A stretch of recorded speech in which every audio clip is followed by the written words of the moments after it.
knowledge of grammar is very important for us to develop our insights into the structure of English. It enables us to learn the correct patterns of the languages. So hi everyone, I am Jacqueline Florentino, and in this video we will talk about 20 grammatical errors that we might not know. So guys, now we're going to talk about 20 grammatical errors that we might not know. So the first thing that we are going to talk about is using the words there, and there.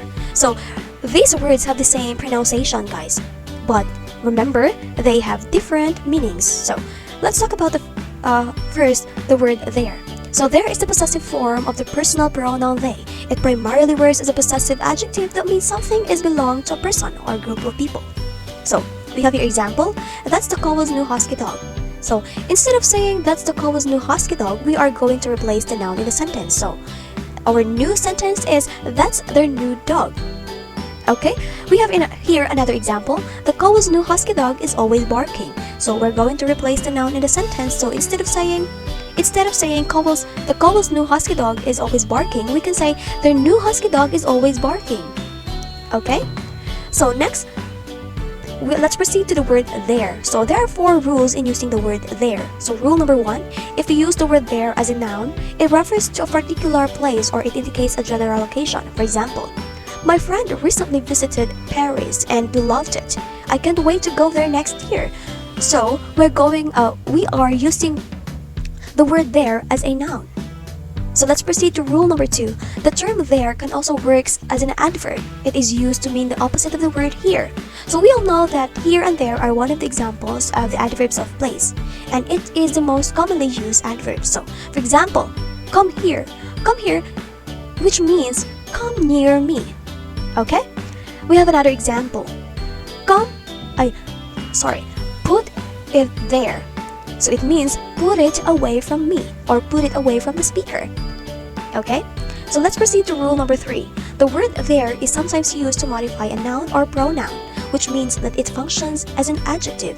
For example, the tutor is there to help anytime you need assistance. So let's proceed to another example. Those boys there are the ones who called her a name. So we are using there as an adjective. Okay, so now let's proceed to rule number 4. So the word there may also be used as a pronoun to introduce a noun or a phrase. For example, is there a desk I can use to do my paperwork? Next example, there are too many people on this elevator. Okay, now we're going to talk about the word there. So these are some of the most commonly confused words. So there is the simple contraction of they are. There has an apostrophe because it is the product of 2 words. For example, did you hear that they're moving to Florida? So I don't know if they're planning a garden this year. Okay? So the second that we're going to talk about is using the word your and your. So your is the possessive form of the pronoun you. The word your is a determiner which is used in sentences to express the possession or ownership over something of the person to whom the speaker is referring. For example, this is your pen. So this pen is yours. Is it your notebook?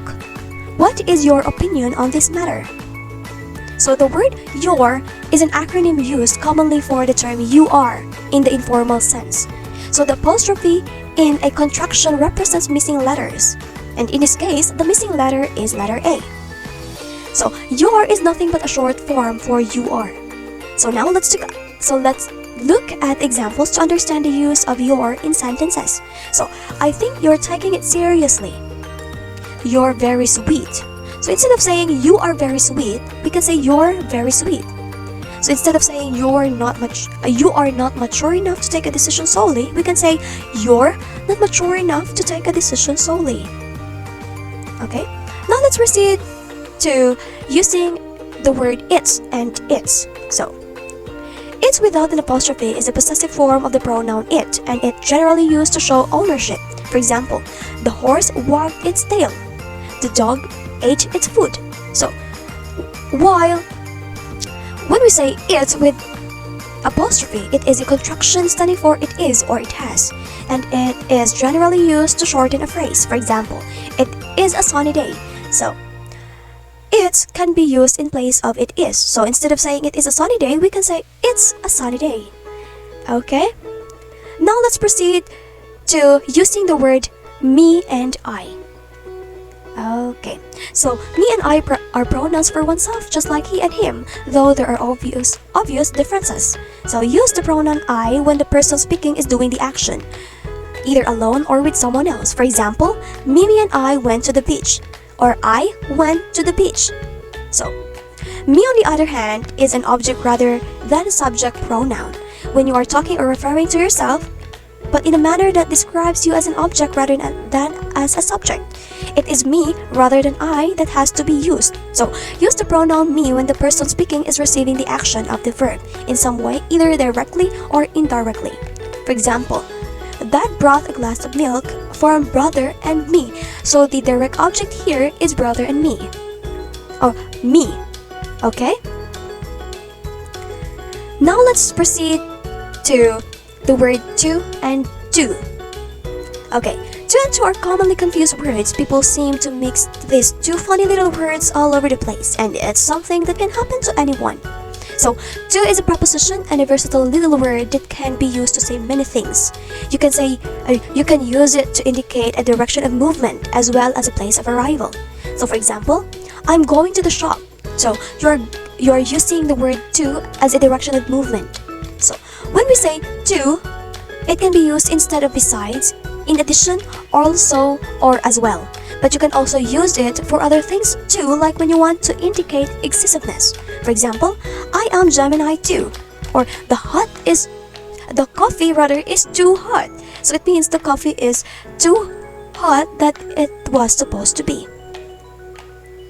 So now, let's proceed to the misuse of lie and lay. So, lie and lay are two of the most misused adverbs in English. Lay and lie are irregular verbs, which means they don't follow the same rules as irregular verbs. So, when do you use lie and when do you use lay? So, lie means repose or recline. It is intransitive verbs, which means it doesn't take an object and it stands alone on its own. So, for example, I lie on my bed. So, these words is not taking a direct object. So when we say lay, it means to put or place. So lay is transitive verb, so it means it requires an object. So for example, I lay the papers on the desk. You lay the book down on the table. So book is our direct object here. Okay? Now let's proceed to the word lose and lose. Okay.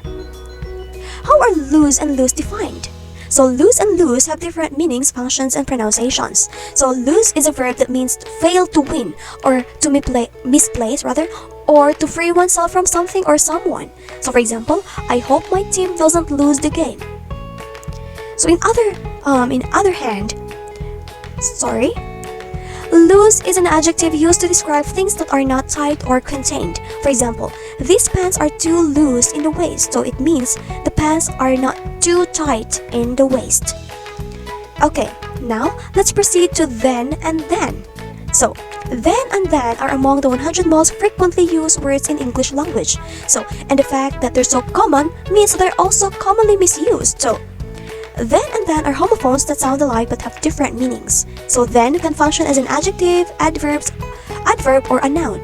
Then also indicates time or consequences. For example, first I'll drink my pineapple juice, then eat my salad. So, when we say then, it is a conjunction or preposition used to indicate comparison. It is most often seen with comparatives and words like more, less, or fewer. For example, she was smarter than you. Canada is more spacious than Russia. So, the word then here is used to indicate comparison. Next, let's proceed to apostrophe usage. So, apostrophe are tiny, but they can cause big problems when they are used incorrectly. So, when do we use the apostrophe? An apostrophe is a punctuation mark used to create a contraction or to show possession. So, we use an apostrophe when two words are shortened into one. An apostrophe replaces the missing letter or letters. This combined word is called a contraction. Okay, for example, so the word it is or it has becomes its. The word they are becomes their with apostrophe. The word is not becomes isn't. So the word does not becomes doesn't. Okay? When using a singular noun, add apostrophe s to the owner word. For example, the squirrel's nuts were stashed in a hollow tree. Okay, that's the example of a singular noun. So, when using a plural noun, the apostrophe goes after the s. For example, the squirrel's nuts were stashed in a hollow tree.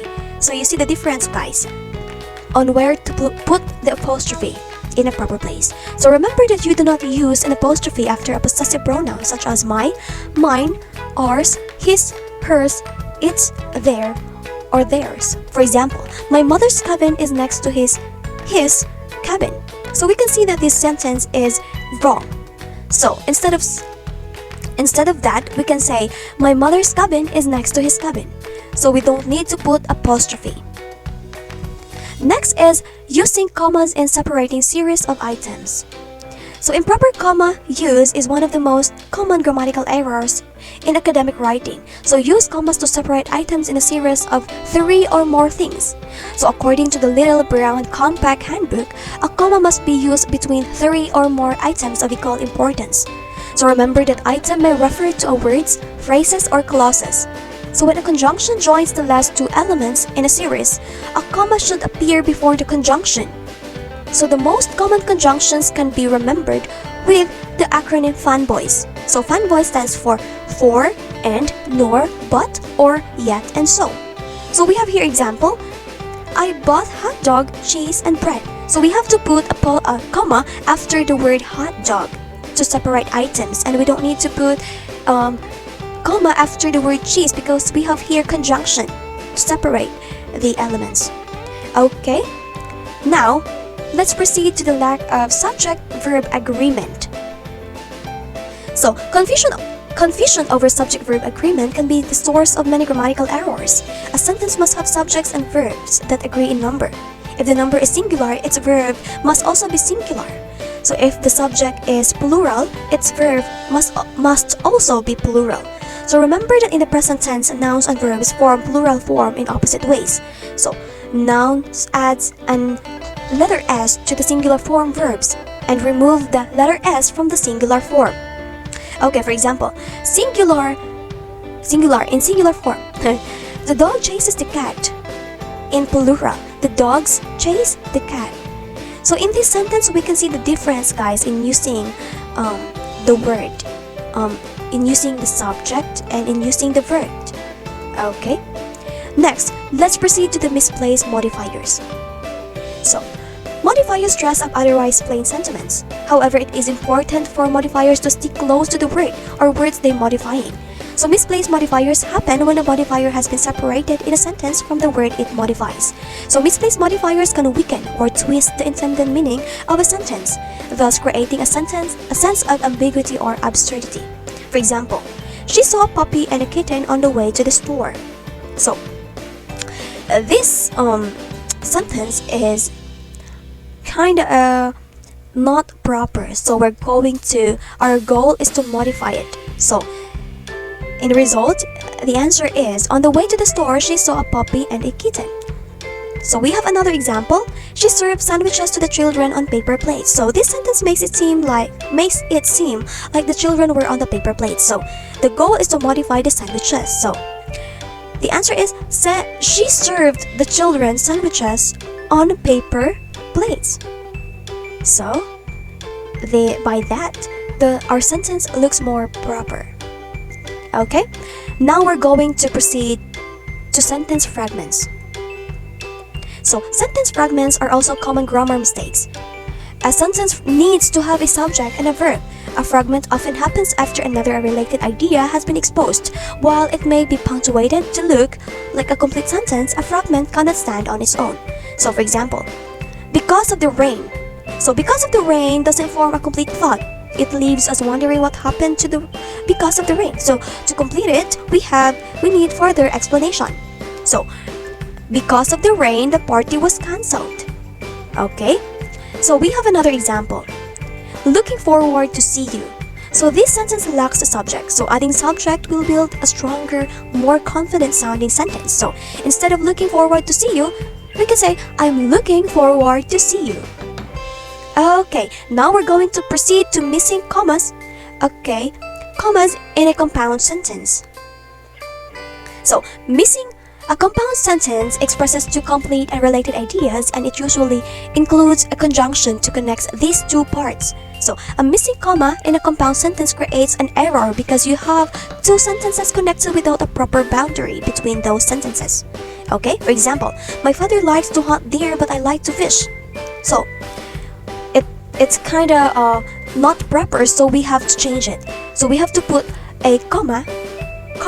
So we can say my father likes to hunt deer, but I like to fish. So we should know where we should pause in reading, okay? So we have another example. I am going to buy a gun so I can hunt with dad. So correction, I am going to buy a gun so I can hunt with dad. Okay. Now let's proceed to no clear antecedent. So an antecedent is a word that comes before a pronoun, and it helps the reader understand what the pronoun means. So in other words, readers should be able to understand the sentence the first time they read it, not the third, not the fifth, or 10th. Generally, you can clear up this confusion by rearranging the wordings. So for example, the mother found the boy and she was happy. So instead of saying the mother found the boy and she was happy, we can say the mother was happy when she found the boy. So these words becomes more professional, okay? So another example, when Mary felt unwell, she was rushed to the nearby hospital. So the word Mary is the antecedent to the pronoun she. Okay? Next, we are going to proceed to the using of the word affect and effect. So, sometimes it's not a matter of mixing up the spelling as much as an error in word choice. There are many words that sound similar but have different meanings and spelling, such as the word affect and effect. So, affect is usually a verb and it means to impact or change or to influence, while effect is usually a noun, which means an effect is the result of a change. So, for example, the addition of salt did not affect the reaction. So in the text convey, is the text convey a thing or an action? So in this case, it's an action. So the word needs to be a verb, which means you should use affect. So, correction, the addition of salt did not affect the reaction. Okay, and that's the correct answer. Well, I forgot to put the letter D though. That's typo. Sorry for that. Okay, now let's proceed to the mistakes with well and good. So in English language, it is quite common to confuse the words good and well. One way to understand the difference between them is to remember that good is an adjective and well is an adverb. So the word good can modify a noun and the word well can modify an action. So for example, she is a well singer. So you cannot use the word well in that sentence since the word well only modifies an action. So you should use good for it to be grammatically correct. So instead of saying she is a well singer, we can say she is a good singer. Okay, so we have another example. Oh, sorry. He did good on the exam. So you cannot use the word good since the word it modifies in it is an action. So you should use well instead for it to be grammatically correct. So instead of saying he did good on the exam, we can say he did well on the exam. Okay, now let's proceed to the confusion between fewer and less. Okay, fewer means not as many. We use fewer with countable nouns. Less means not as much, so we use less for or with uncountable nouns. Okay, for example, he was told to eat less cookies. So we can say that this word is wrong because you cannot use the word less in the sentence since cookies is an uncountable noun. So you should use the word fewer for it to be grammatically correct.